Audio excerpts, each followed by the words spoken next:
Hello, welcome to the second episode of Learning Zaionics. I hope you enjoyed the last episode, of course, and have already watched it, because it's probably going to be important.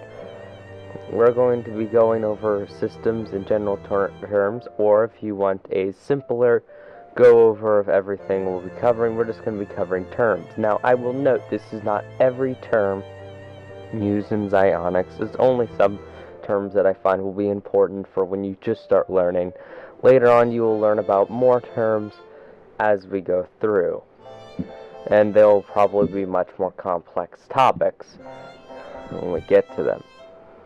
But for the moment, we are just worrying about systems in general terms. General terms referring to the general need type stuff in it. Now, I do think this is important. Some people may not, that you know this before you start learning everything else, because some people might be lost without it. Anyway, let's just get started. This is, again, like last episode, a second attempt at recording it. I don't know what my luck is on this, but it's never right the first time. I don't know why, but this time it didn't save. Anyway, we need to hurry and just get through this.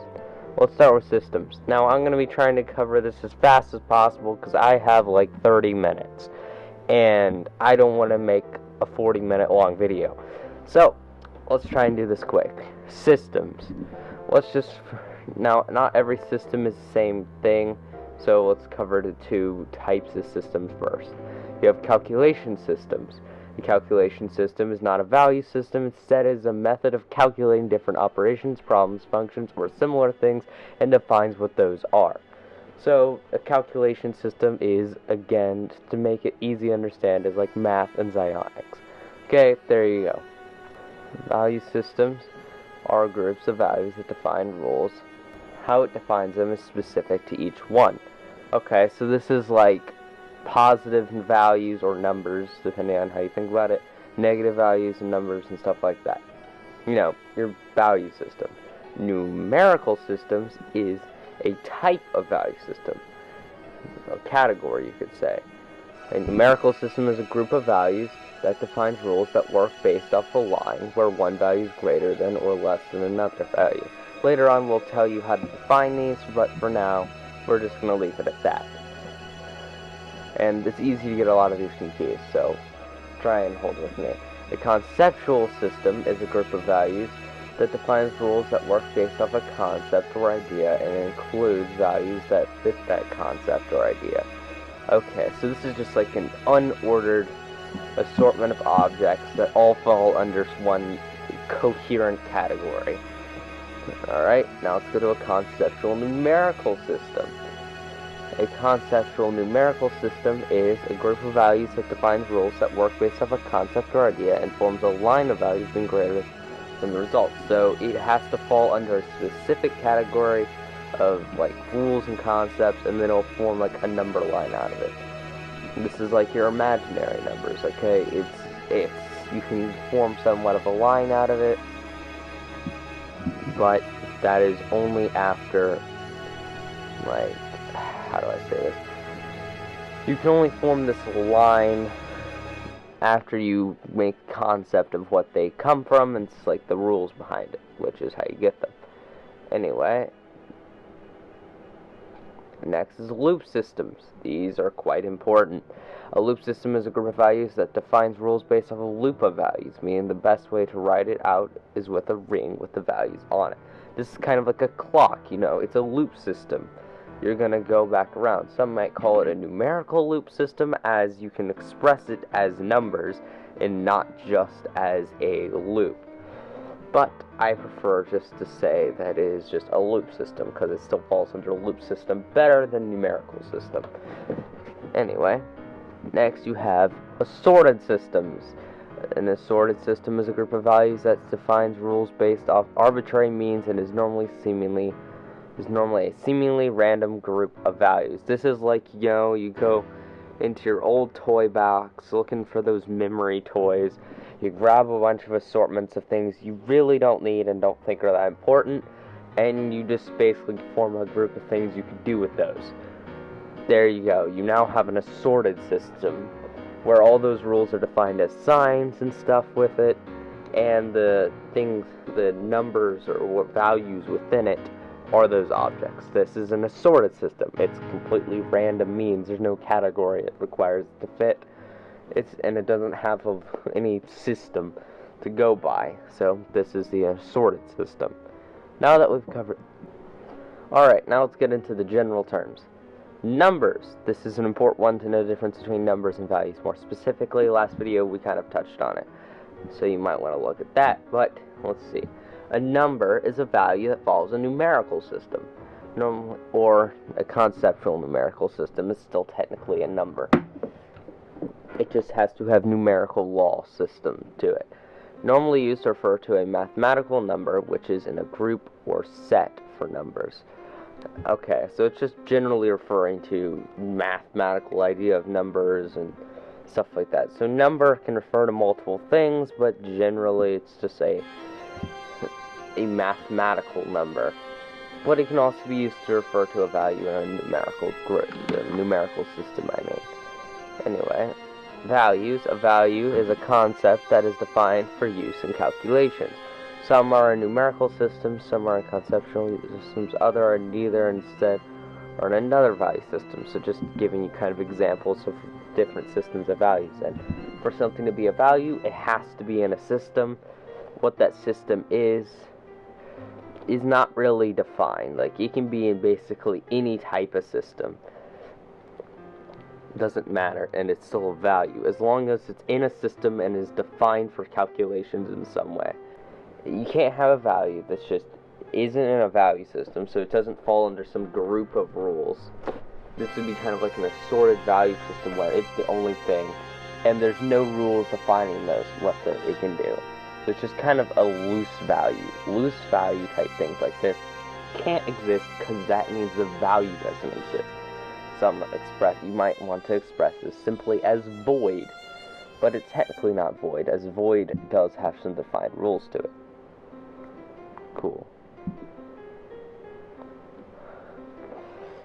Let's get into positive values. We need to hurry. Positive values are predefined and are a numerical system working off the idea that some arbitrary number greater than 0 is the beginning, and each number after is greater, growing as you go further. This is might seem complicated, and there are a lot of actual rules defined for the positive values, which we'll cover in its own video.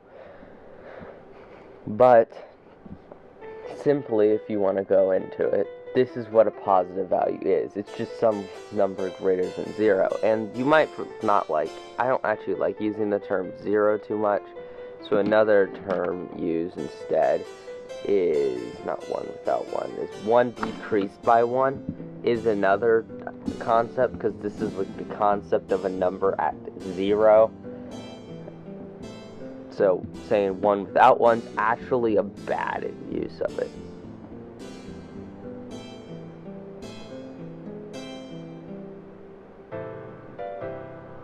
So, yeah. Let me just look that. There we go. So, that's the general rule for how that's working. When I say 0, I tend to refer to 1 decreased by 1, and there are some instances in here where I'm referring to 1 without 1, like over here. In a sense, it makes more sense to use decrease, just so you know.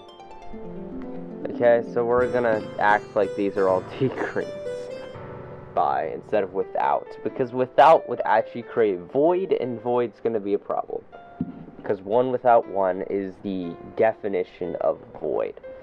Well, a definition of void. Negative values. Negative values are predefined in our numerical system, working off the idea that some arbitrary number less than 0 is the end, and each number before is less, shrinking as you go further. So it's just the opposite direction from the middle, and it forms out a line that way, saying that this is less.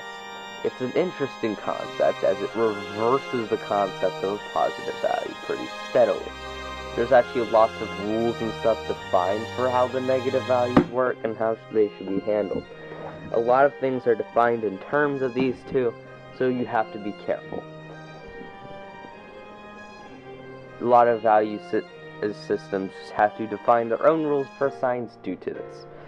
Let's get into neutral values. Neutral values are predefined and are both a numerical system and conceptual system. Every value in it must fit where n is a value. Okay, this is where we're going to start getting into, as I said, like, it's going to start saying 1 without 1, and it really means 1 decreased by 1, okay? So, value n increased by 1 is greater than or equal to 1, and for the same n plus 1 decreased by 1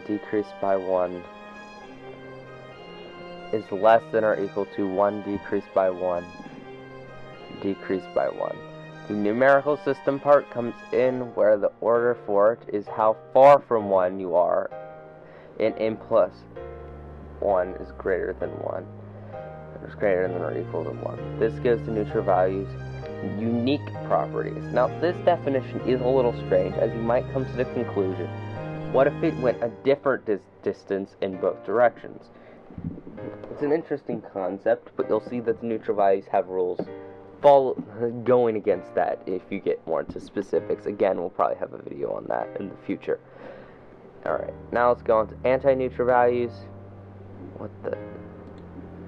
Anti-neutral values and anti-neutral value are predefined and are both a numerical system and conceptual system. Every value in it must fit where n is a value, n plus 1 is less than or equal to 1, and for the same n plus 1 decreased by 1 must be greater than or equal to 1 decreased by 1 decreased by 1. The numerical system part comes in where the order for it is how far from 1 you are, and n plus n increased by 1 is less than or equal to 1.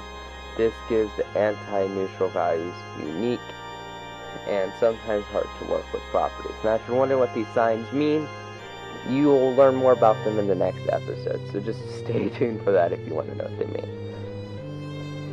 Okay, and now we need to go over to here. Alright, let's cover these stuff. List of values. A list of values is a group of values ordered with an index and is not arranged, meaning it cannot be ordered, and it can be ordered in any way as long as the index stays the same. So some people say index is order. Index is just a way of finding the values in it. So the index stays consistent just for the case that we can find things. But it's not actually saying anything is greater than or equal to or ordering those things with that.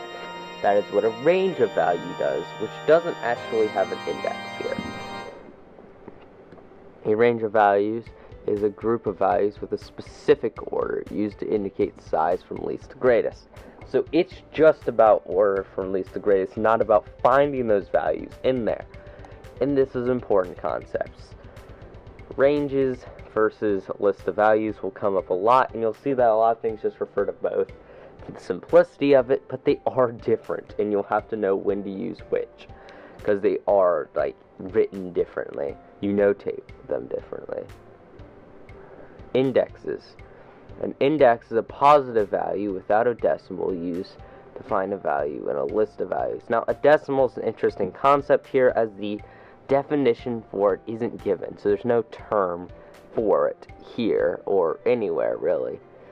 So instead of like just vaguely saying, okay, an index is a positive value without a decimal, it's more easier to say it as is a positive value that can be found by increasing by increments of 1.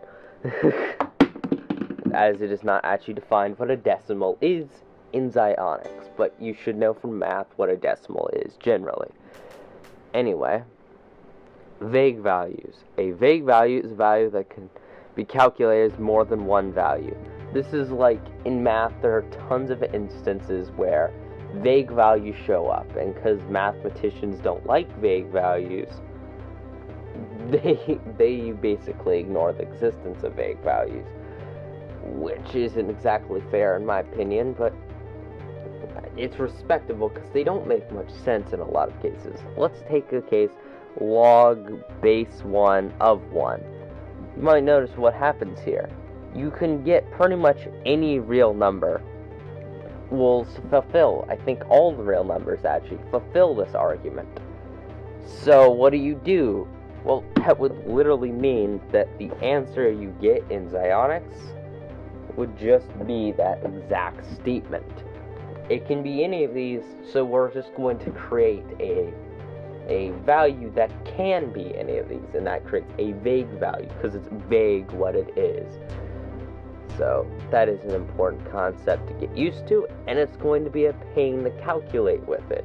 But there are methods for calculating with vague values, although something like that would be very hard to calculate with. Anyway,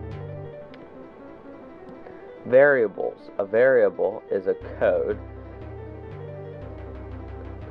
so that a value is easier to use and it can change value if need be, like in a loop. Now this isn't referring to a loop like a loop system. This is referring to a loop as an actual thing that you'll see, where you'll see math problems that are supposed to be looped. It's a weird concept, I know, but you're gonna have to deal with it. It's used a lot of times in defining special lists of values and things, so it's not too fun to have to deal with. But anyway, basically what it's saying is a variable will give you some letter or set of letters, something that you can put there, and it will refer to a value. And sometimes you might be referring to other things, as you'll see with special characters next to them to signify certain details about it, but we'll get into that later on. A sign, which is going to be important for the next video to know what a sign even is. A sign is a symbol or character used normally as an operation, or used to change an operation. In some cases, it is also used for defining and making a problem, equation / an equation. So it's kind of weird what a sign exactly is. There's the equals sign. There's an actual sign that is equals. There's also a sign that means not, opposite, increased by, without, decreased by, root, like clone, I think is one, something like that. Yeah, there's a lot of signs, and that's like a big thing you'll have to learn, is the signs, and that's what the whole next video is going to be about. It's the basic signs, which is like 8 if I remember. So yeah, have fun with that. So yeah, you're just going to be using signs a lot. Unlike in math, where you mainly use operations and certain stuff, so it's very simple what signs do, and you can just define a sign for whatever purpose you need. They can work kind of like functions in some cases, but a little more complex. Anyway, a null value is a value that is completely undefined or has no value. It is equivalent to not getting a result at all. So, null values are not void. Void is a very specific concept, and null values are another specific concept. You may see a null value, you may never see null values, as a lot of people, there's a lot of methods to avoid ever having to deal with null values, because you can define almost anything in Zaionics, which is one of the useful parts. You can say, well, it's just a vague value. This is why vague value shows up a lot. It's because a lot of things are either defined as a vague value or just a new value. So a null value is actually quite rare. But you might get things like void, and then you'll start working with void, then you get a null value because you don't know what to do with void. Null values are another way of just shorthanding trying to find what the result is by guessing. Anyway, results. This is important because it's been referenced to before. A result is what comes out of a simple problem. Okay, what is that? We'll get to that later. Problems. A problem is a term that can refer to a simple problem or a complex problem. A complex problem consists of multiple simple problems combined. Again, simple problem. We'll get to that later. Equations. An equation is a problem with an assumed result or the actual result. So, there you go. It's either the assumed result or the actual result in an equation. Simple problems. A simple problem has only one thing to calculate, like 1 increased by 1. But 1 increased by 1 increased by 1 is not a simple problem, as you have 2 things to calculate. So basically there will be one sign, well, a group. There will be one group of signs, and every single value input into them will just be a value without a problem. There won't be a problem to get that value. So like this, there is one set of different signs, which is just one sign, the increase by, and both input values are just values that you don't have to figure out with some other problem. So yeah, unlike here, where there consists of 2 technically, well, not exactly 2, there is one sign group really, but one value is dependent on another problem, which is that. So it's not considered a simple problem, if you want a better definition for what it is. In equations, an equation is an equation where it only compares instead of giving a more precise result. So in an equation, you'll get more of an equals, while these are more greater than or less than type stuff. It's comparing the values versus directly versus a direct is it equal or approximately the same and stuff. Value methods. A value method is a way of handling values and how they interact. You'll see them, but for now just know that the value method you'll be using, the implicit value method of a problem, will always be 7 unless there's one specified. And the 7 is not too significant. The number is just a way of notating which one. You'll see later. Set values. A set value is a value that is specifically not a vague value. So you have to know, a set value, when you hear that, is specifically not a vague value. If you mix that up and think, well, maybe this set value is a vague value, you'd be wrong. You don't ever have to actually refer to a set value, the term, to for inside definitions and actually calculations, but when you're discussing things with words, a set value is going to be used whenever you need to make sure someone can't confuse it with being a vague value. And vague value, you might want to use it when it's specifically saying this isn't going to be a set value. So they kind of inverse each other, while just saying value can be either by definition. And vague values are, again, a very defined concept, kind of, depending on how you say it's defined. So that's basically it. I was able to cover this pretty quickly. Let me make this look nice. Okay. So, yeah, I hope you enjoyed this episode of Learning Zaionics. Next episode is going to be discussing basic signs that you're going to need when doing basically any problem. You'll probably see these signs show up. Now there will be signs later on that were not discussed here. One of these consists of the opposite sign, in the basic signs, there will be signs like opposite sign, or some other random signs that you just aren't going to need for your everyday things at the start. Anyway, again, I hope you enjoyed, and hope you'll continue to watch these. Now, remember to like the video if you like the video, dislike the video if you dislike the video, comment your favorite parts, criticisms, or other details that you think are actually important and will help me improve the thing. Hate comments are not appreciated, because direct hate that doesn't tell me or help me is not very appreciated. And will probably get, deleted, to be honest. Now, subscribe if you want to see more of this type of content. Again, I need feedback, people. Just sitting around, share, so that, again, it will help me get feedback, and I can help more people get to enjoy the topics and things I enjoy, and you enjoy as well. Remember, there was a video before this one. I'm Zion. Bye.